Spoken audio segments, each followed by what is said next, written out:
Então, bom dia a todos. O meu nome é Augusto, estamos com a Liana também e hoje vamos fazer uma conversa com o Bassani sobre os centros energéticos. Nós estamos aqui na AEF em Curitiba, na rua José Loureiro, onde é a sede da AEF. E se você gostar do conteúdo desse podcast, pode nos procurar também para aprofundar sobre muito mais temas que nós vamos ainda colocar no ar. Bom dia, Bassani. Bom dia. Bassani, hoje o tema são os centros energéticos. Você pode explicar rapidamente para a gente o que são os centros energéticos?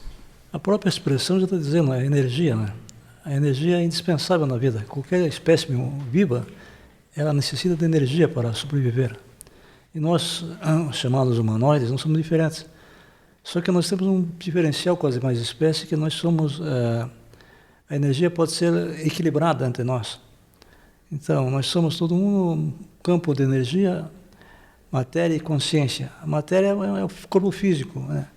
Mas a energia funciona no nosso pensamento, movimento, emoção, instinto e sexo, né?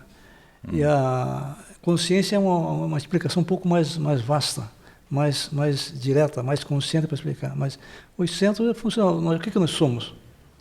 Somos pensamento, não somos? Somos movimento, não somos? Somos emoções, somos instintos, somos sexo. Só que estão desequilibrados. A nossa proposta é equilibrá-los através das nossas chaves que são apresentadas durante o curso que nós defendemos aqui nas aulas presenciais e, se possível, depois um outro processo pelo visual, outro visual. Né? Então, pelo que eu entendi, temos 5 centros: instintivo, emocional, o sexual, o motor e o intelectual. Os pensamentos, então, eles entram nesse intelectual? Exatamente. O pensamento, como eu falo em aula, não é físico, né? Mas pensamos, né? Mas como ele funciona? Ele funciona de forma desordenada, conflitante. Então, nossa proposta é harmonizar esses pensamentos e atingir o mais alto grau de pensar.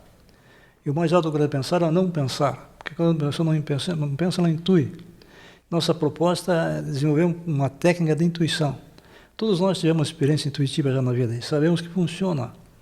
Só que a gente não sabe lidar com isso, não sabe como aproveitar.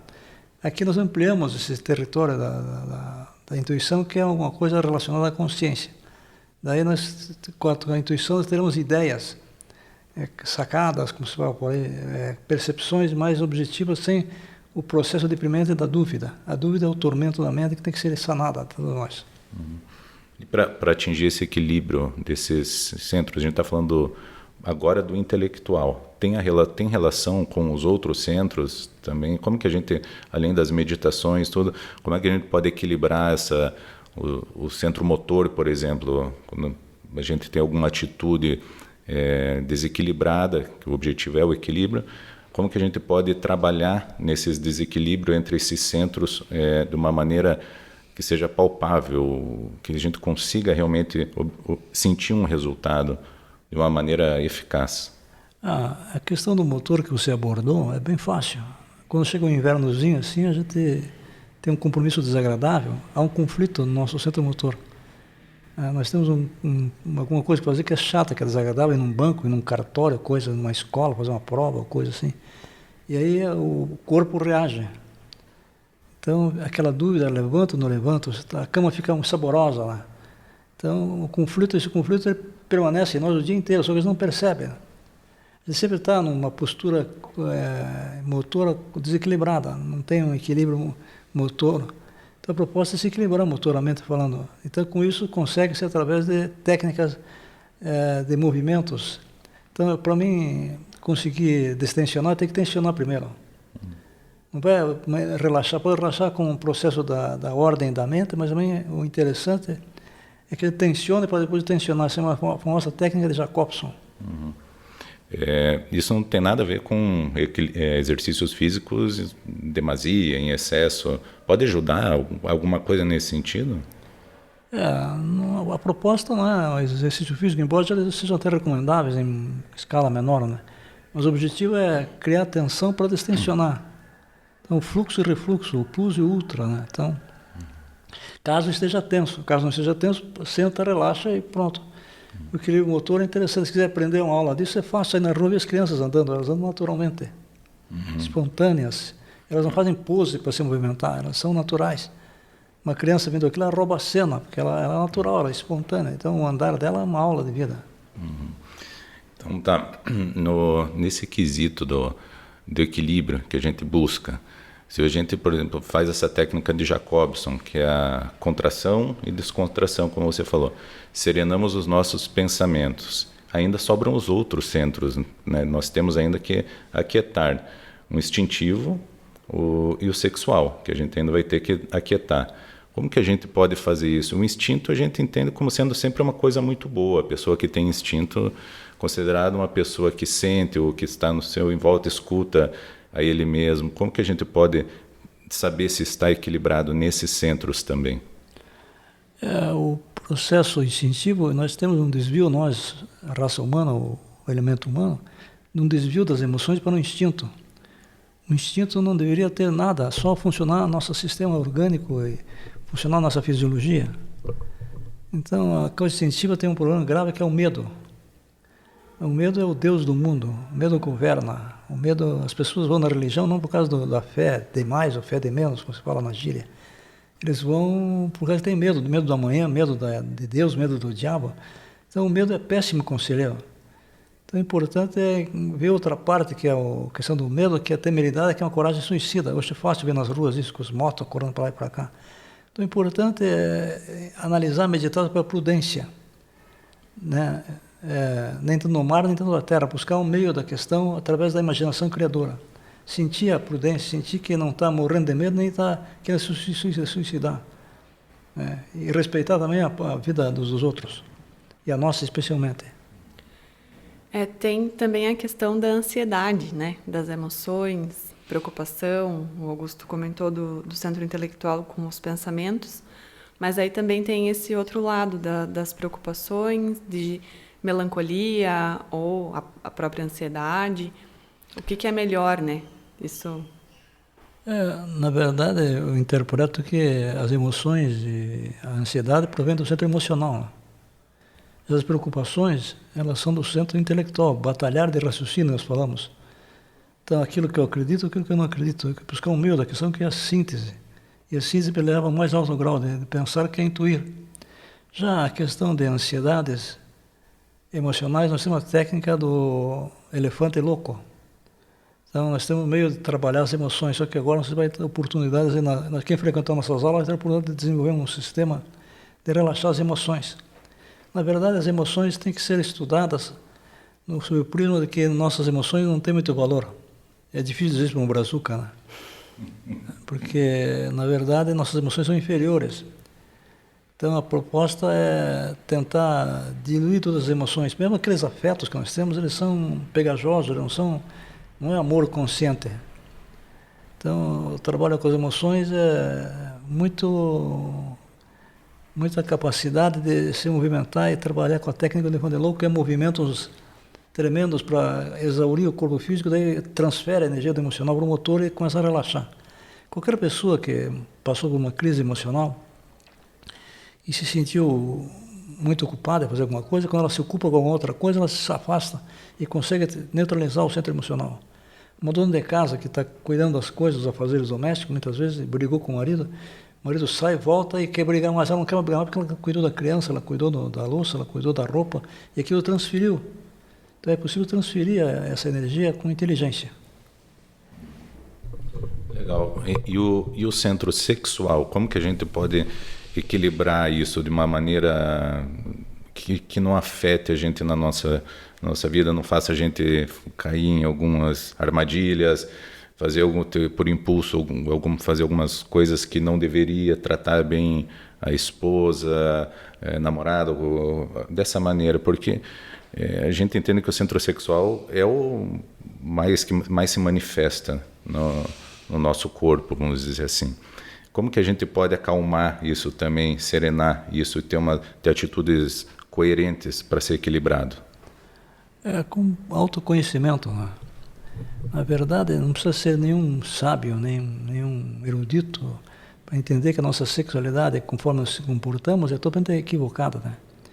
O sexo comum, ordinário, é usado apenas para fonte de reprodução e de prazer. O prazer e a reprodução não são maus, mas o que interessa é que a busca do equilíbrio sexual é nós conseguir ter relação sexual e manter a castidade. Quando falo castidade, é castidade científica, ter a pureza do ato. Claro que isso não é uma coisa que acontece do dia para a noite, é uma coisa que é necessário meditar sobre esse assunto. Nós temos um componente que chama-se luxúria sexual, que tem que ser extirpado no nosso psiquismo. Então tem que estudar isso aí com um método de meditação e equilibrar. Sem ser uma coisa puritana, sem ser uma coisa devassa.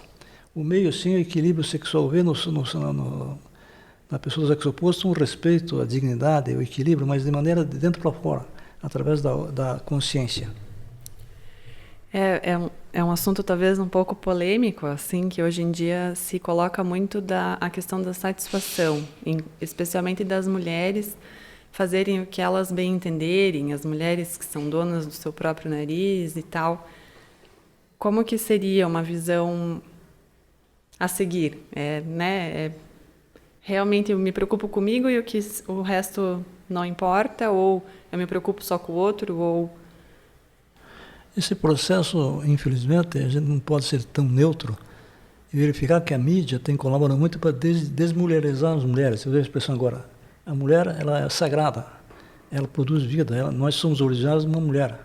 Só que ela, a partir dos anos 60, 50, ela começou a ser neutralizada. Antes ela era uma Amélia, uma mulher submissa, e agora entrou no outro extremo, que é ser igual ao homem. E a mulher não é igual ao homem, em certos pontos é superior ao homem, né?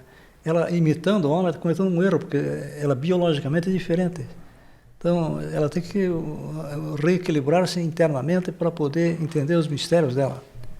A mulher tem um papel importantíssimo nesse caso, né? Mas ela, considerando a informação que existe atualmente, ninguém é dono do seu corpo, nem dono de nada.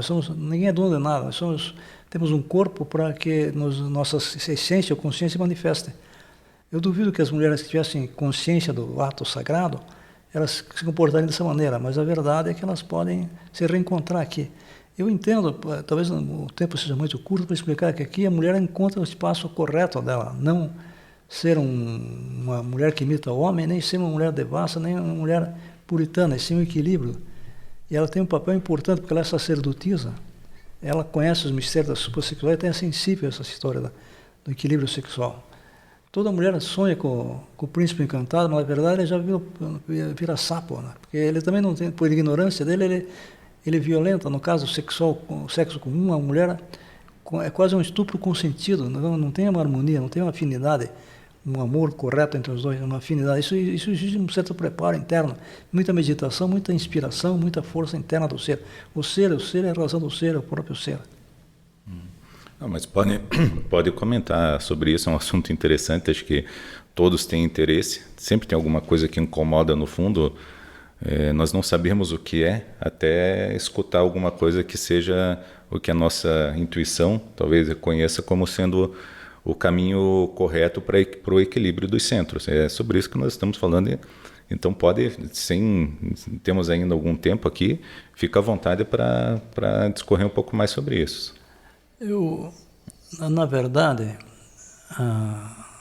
a pessoa comum, tem 3 tipos de sexo: o sexo comum, vulgar, da procriação, o infrasexo, que é o sexo degenerado, o sexo que não esteja fora dos órgãos sexuais, e o suprassexualidade, que é a nossa tese. Então, o infrasexo é a degeneração, é o sexo que estão fazendo por aí, é uma coisa bastante devassa, e achando natural isso. Já o sexo chamado natural, o orgânico, seria o sexo de reprodução apenas, o que deve ser raro encontrar por aí. Então nós defendemos a suprassexualidade, onde homem e mulher são 2 almas que se unem e sublimam sua energia sexual através da alquimia sexual. Elas não usam o sexo para meramente satisfazer seus instintos bestiais, sim, animais, sim para algo do ser, algo da consciência. Então sublimiza, harmoniza a vida dos dois. É algo aparentemente utópico, mas possível de alcançar mediante certos conhecimentos de causa que só a pessoa vindo aqui e conhecendo as técnicas são explicadas como é que é, ou lendo os livros do Venerável Mestre. E algo com a relação entre os centros, que no começo foi falado que é energia que está no intelecto, na emoção e nos outros aspectos também. Tem alguma forma de colocar como um interfere no outro ou não? Excelente pergunta essa. Ótima pergunta. Porque todos nós sentimos isso na prática quando os centros desequilibram. Mesmo que você não tenha conhecimento teórico do que tem centro, ela sente um mal-estar, um desajuste, uma situação crítica, uma situação conflitante. Então, quando vê uma energia de um centro, interfere na do outro. Em termos de aula, ele fala assim, seria como se tivéssem 5 automóveis funcionando a combustível diferente em nossas garagens. E sabemos que colocar um combustível diferente num carro que foi programado para ser álcool, se colocar gasolina, ele funciona, mas a vida do motor é precária. Então, os demais centros também acontece uma coisa, então, a mistura das energias. É fácil hoje em dia ver nessa coisa, andar pelas ruas com o celular, ou dirigindo com o celular, não precisa nem se ele estudar aqui, né? Dirigir com o celular, falando, olhando no celular. Então, pode atingir, qualquer notícia pode afetar. Outra questão também que deve ser abordada é a toxina sexual, toxina mental. A pessoa fica presa num aparelho de televisão, vendo noticiário, vendo notícias trágicas, vendo não sei o quê. Então, ela se intoxica daquilo, ela não consegue desvirtuar seus centros. Então, o equilíbrio é fundamental. Então, por exemplo, o sexo é para ser usado com a energia sexual, com o centro sexual, não com a mente, nem com as emoções. Mas é uma mistura nisso aí. Então, a proposta é que a pessoa esteja totalmente equilibrada nesse ponto. Isso é uma conquista gradual.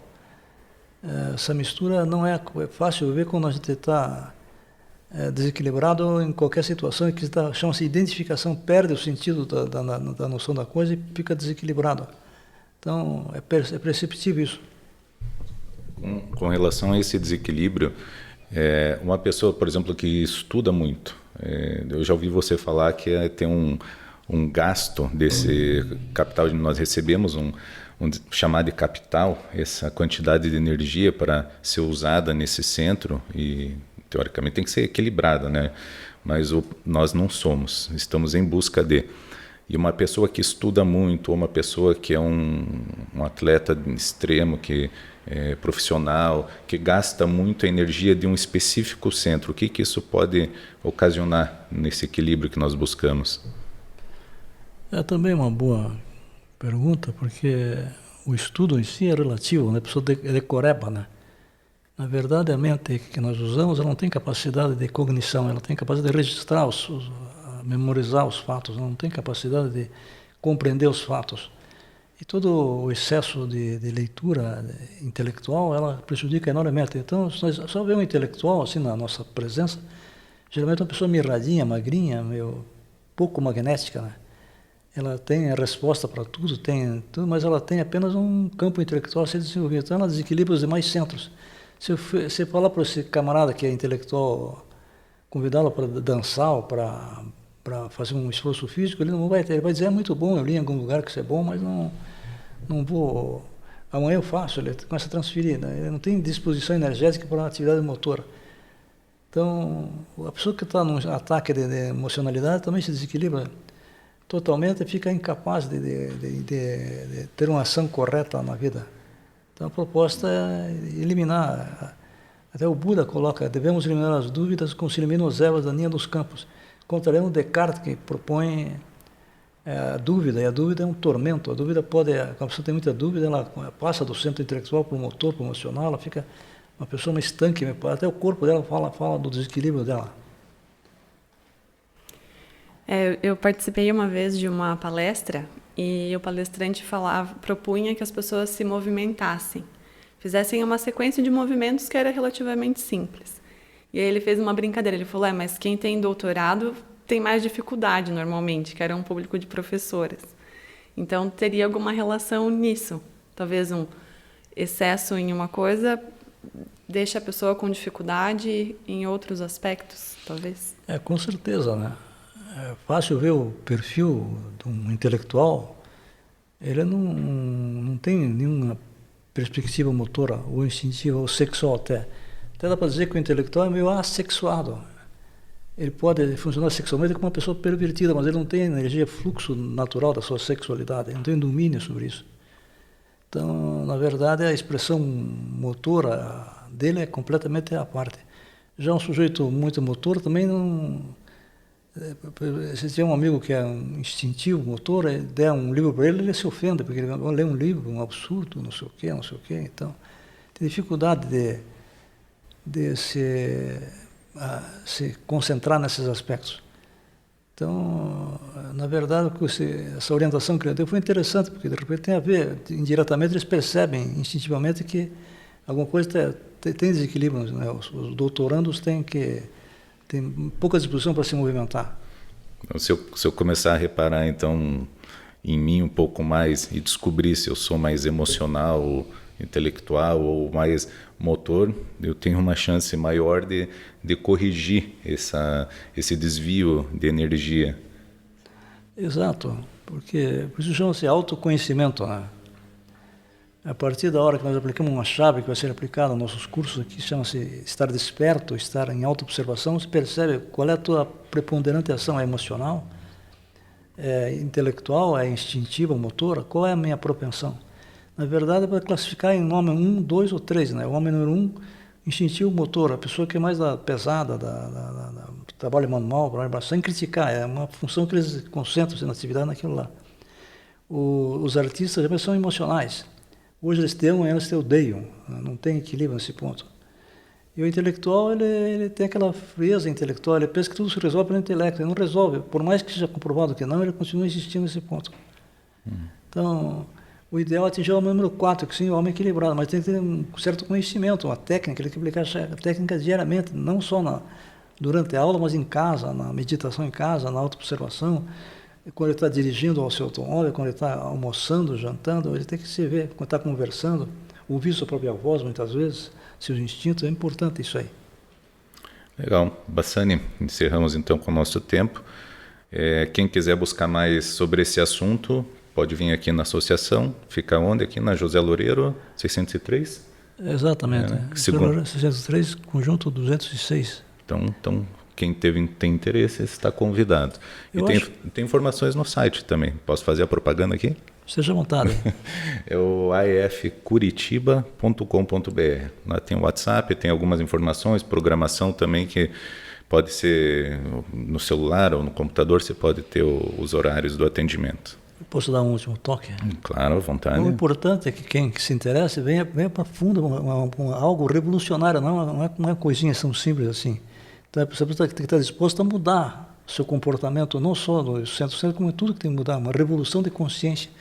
E para isso tem que ter um instinto revolucionário. Então, aviso aos navegantes que é importante que não é uma meditaçãozinha qualquer, é algo extraordinário, forte, intenso.